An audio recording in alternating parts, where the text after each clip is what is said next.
to the way you opened your show. There's no better description of what the conspiracy is. It's a conspiracy to protect potential of Democrats from potential criminal prosecution, and then to violate the civil liberties and privacy and reputations of innocent Republicans to create an alternate story to protect political interest, meaning what's going to happen in the election. That's what it is. It's not more complicated than, I know people say, oh, a conspiracy case is going to be complicated. No, it's really not.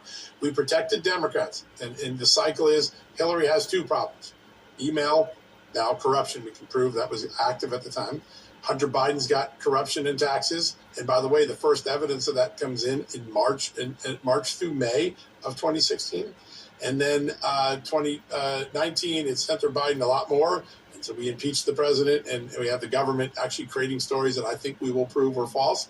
And then in 21, they find Joe Biden's classified documents at UPenn office in Washington and his garage, and they got to make Donald Trump look like he's the classified guy first before they can let the cat out of the bag that Joe Biden has the same problem. It's a wash, rinse, and repeat cycle. And in the course of that, two potential crimes are occurring. Obstruction of legitimate investigations. Those are overt acts of a conspiracy.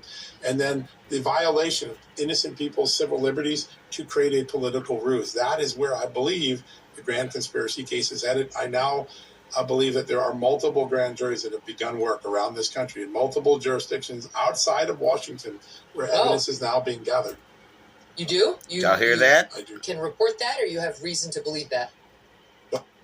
Witnesses and who've had contact with the grand jury. So there are grand jurors in multiple locations. Some of those are in Virginia. I believe one is going to begin based on early discussions in Pennsylvania. There may be one in New York.